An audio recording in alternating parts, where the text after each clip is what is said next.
One of the biggest threats to building a great team and organization is complaining. You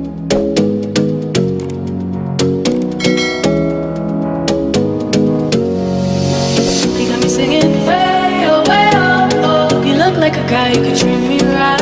Way oh, oh. Boy, take a chance, will you let me ride? Way oh, oh. I could be the best thing in your life. Way oh, oh. You got me singing way oh, oh. You look like a guy who could treat me right. Way oh. When we complain, we focus on everything else but being our best.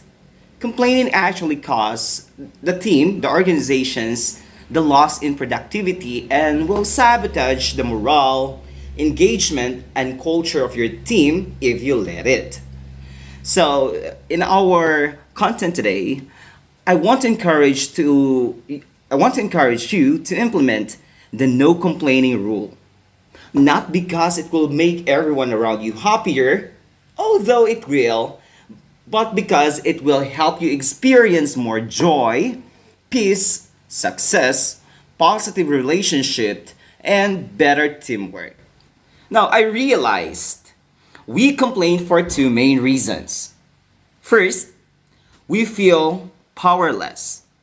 Second, and the most common one, it is a habit.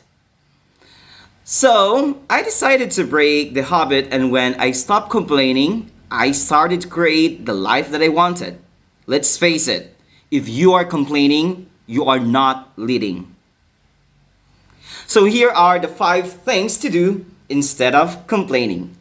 The first thing that we should do instead of complaining is practice gratitude. A simple way of just saying thank you. Thank you. Research shows that when we count three blessings a day, we get a measurable boost in happiness and uplifts and energizes us. It's also physiologically impossible to be stressed and thankful at the same time. The thoughts cannot occupy our mind at the same time. If you are focusing on gratitude, you can't be negative. You can also energize and engage your coworkers by letting them know you are grateful to them and their work. The second one is praise others. Just tap their back and say, "Great job, good job. You've done your best." Why is it so hard for other people just to say those words? So instead of complaining about what others are doing wrong, which is very common, start focusing on what they are doing right. Praise them and watch as they create more success as a result. Of course, point out their mistakes so they can learn and grow, but make sure give three times as much praise as criticism. Remember, it doesn't cost you anything just to say, "Great job." The third one is focus on success. Start a successful journal. Each night before you go to bed, write down the one great thing about your day. The one great conversation, accomplishment, or win that you are most proud of. Focus on your success, and you'll look forward to creating more success tomorrow. Do not think so much about the life of others. Do not focus so much on what their successes are. Do not focus so much on the things that they did not do. Try to focus on your life. Try to focus on your own accomplishment. Do not compare yourself to others. The fourth one is let go. Instead of complaining, let go. Focus on the things that you have the power to change and let go of the things that are beyond your control. You'll be amazed that when you stop trying to control everything, it all somehow works out. Surrender is the answer. You just have to remember that you are not the best. There will always be someone who is better than you. There will always be this what we call higher mountain than you. No matter what kind of success that you have achieved, remember that there will always be someone to replace you. You are not irreplaceable. You are just a speck under the sun. You are still irrelevant in a way. Don't be so entitled of yourself just because you are smart. Don't be entitled that you are more capable than the others. Instead, focus on your success. Let go of the negative thoughts. And the last thing and the most important thing that you should do instead of complaining is pray. Pray for the success of the team. Pray for the success of the organization.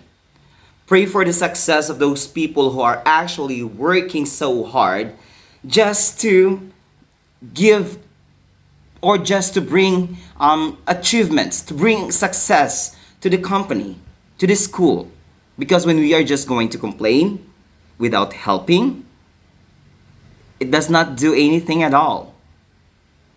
You're just going to be somewhat like a villain trying to hinder the success story of the protagonist. Right? So instead of looking at the bad side of things, or if they have done something that is not, again, worth appreciating, pray for them.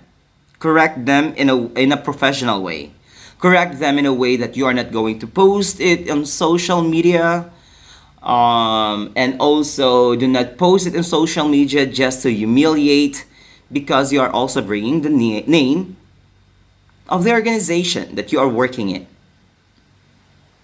Complaining does not help at all. So those are the things that we should do before complaining. So I hope everything that I have said, everything that I've shared, that is actually coming from a personal point of view, would actually help you have a better life. Those things would actually help us become more sensitive of the things that we're going to say and avoid so much complaining about life. Remember that life is already hard. Do not make it difficult for anybody else. Life is already a challenge. Don't add up on the challenges that we are experiencing.